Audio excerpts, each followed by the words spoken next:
no, Sorry, but Rachel, overtime. if I didn't hear Oh, you. gee, baby. Yes. Chris Wallace is here. I mean, what an hour of TV. And somehow or another, we generated enough heat that Chris thought today was election day. And I love that. It feels like we have been birthing the election for over a year. And it's here. Are you excited? I get this question a lot. Are you excited at the idea that it's going to be over tomorrow? You are?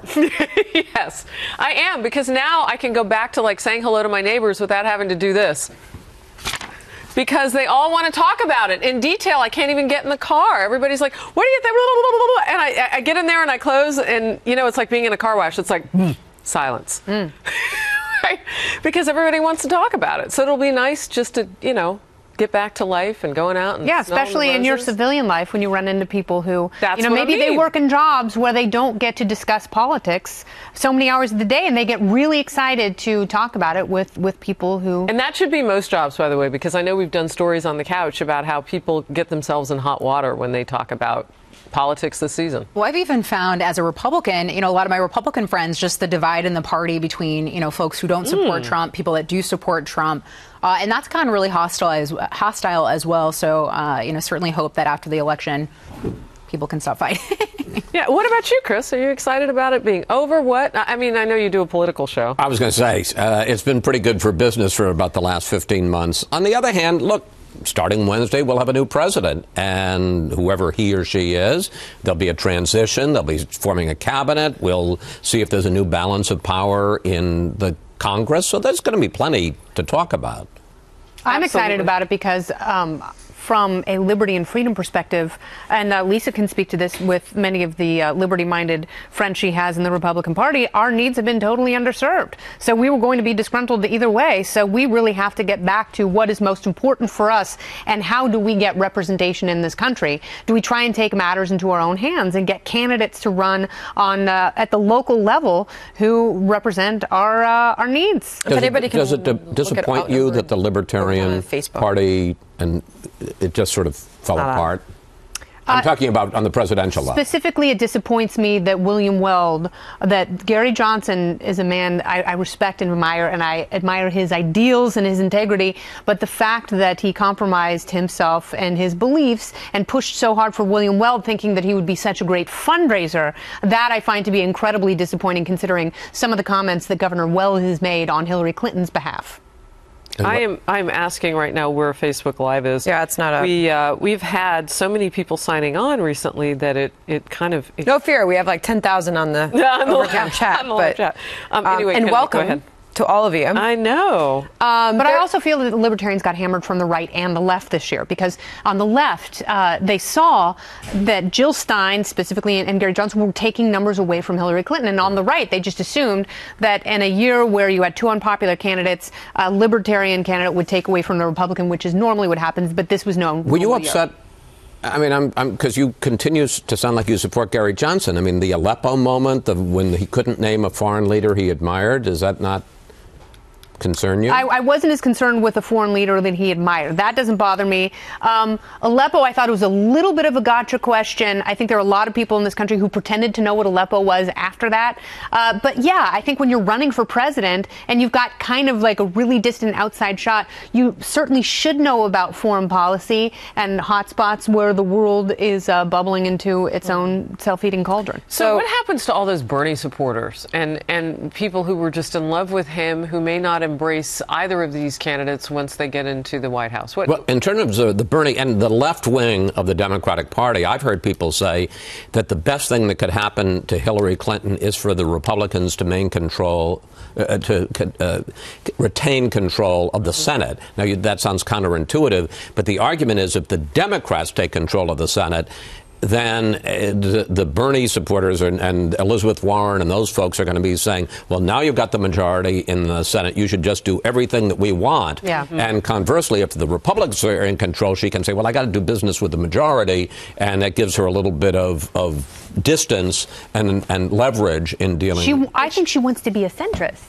Well, who knows? But I mean, the idea for Republicans to keep the Senate, I think it's possible, but it's certainly going to be a tall task. I mean, look, there's 8 states that are legitimately up for grabs that will decide the outcome of the Senate. I think 7 of those are Republicans trying to, maintain the states, and then you've got Nevada, which Republicans are trying to flip. But yeah, no, I mean, I do think there's this real fear among Republicans if Hillary Clinton gets elected and they take the Senate of this massive movement to the left with people like Elizabeth Warren and Bernie Sanders. And what does that mean for healthcare? Because Democrats have signaled that they're interested in moving towards a single payer system, which I think would be disastrous for them politically, because then when you jump to 2018, Democrats are defending 25 Senate seats, so that would ultimately probably going to be a good year for Republicans, regardless of what happens in this presidential election. Can I just say one thing about that?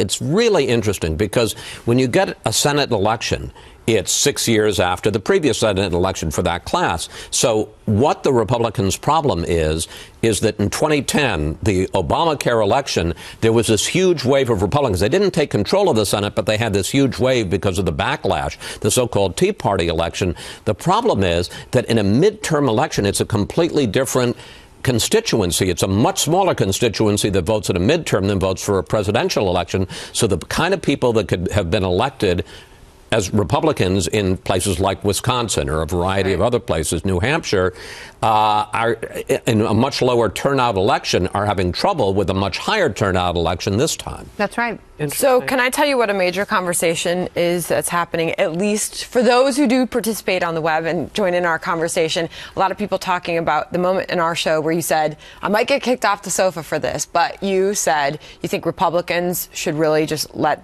Hillary Clinton's problems go. Are they mad at me? If she's elected. Not mad at you, but questioning if that's the right thing to do. And I believe during the show I quoted Jason Chaffetz because he has sat here and we've had this conversation many times with him, and he says, I can't not do my job. Okay, but let me ask you this. So Merrick Garland was nominated by Barack Obama to be the Supreme Court nominee. And the Republicans said no because it's too close to an election and we ought to let the people have their say, and the next president should determine who's on the Supreme Court. Now you get Republicans saying, well, it doesn't matter. If Hillary gets it, we're going to block her appointments for 4 years. So what happened to letting the people have their say? I see.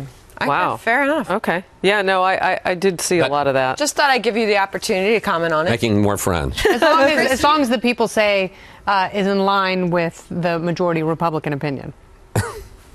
I think that's what they're saying. Yes, they are. They're saying as long as we like the outcome. Mr. Super says on the live chat here, this country is not going to heal. I guess that's probably my greatest concern. We were talking about who has voted on the couch, and I tend to wait to election day to vote because I really want to see the lines where I live. I want to get the feel of that day, take the temperament of it. I live in New Jersey, which is typically a blue state, but you never know. I mean, we had a Republican governor, or still have one, I should say.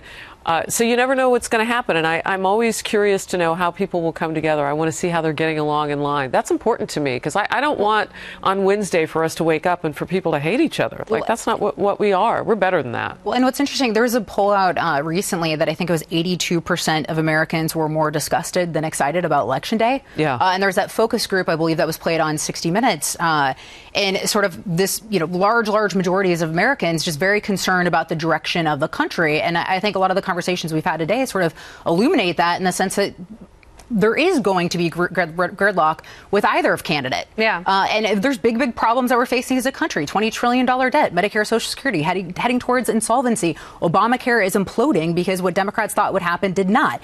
And so how does either candidate, regardless of what the outcome is, how do they get any of this done?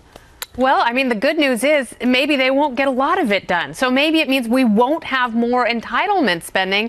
And that's what limited government people certainly hope for. But it's interesting because even if Donald Trump is elected, let's say he pulls a hat trick. Let's say the states all fall in line and places like Missouri and North Carolina go Republican all the way down the ticket, and people like Senator Burr, like they stay in power, whatever else. Donald Trump is despised by half his party. Party. He is. And he's despised wholly by the Democratic But you're Party. actually, though, when you look Hillary at polls, Clinton though, is despised too. Yeah, not by half her party. I mean, No. Democrats tend to fall in lockstep a lot faster than Republicans, which I don't think I just remember lends those itself Bernie to the health of the party. Those Well, and Bernie also- Sanders supporters on the floor of the DNC, remember, And they they're- were crying. But they're And not in the both- U.S. Senate. But if you look at polling, That's they're true. both registering around 80, low 80s with Democrats and Republicans, right? I mean, I've not seen any poll where either of them have broken 80, 83 No, that's right. with their party. So, I mean, they're pretty much on par as far as the Flawless. people All right. coming home. So good to see you. Have fun on the big election So, day and folks, night. I just want to say for all of you who are mad at me about this, I'm not saying that Hillary Clinton should get away with it. I'm just saying we need to move on as a country. And it's one of the reasons I asked the question I did in the debate about will you accept the results of the election. Yeah. It's because I so desperately want this country to do what it always does. We have fierce elections and fierce divides, and then we come together as a nation and we try to solve our problems. Yeah, We've got to on do that. it. All right, we're going to move on. Thank you for Thank being you. here, and we'll see you next tomorrow, Election Day. Have a good one.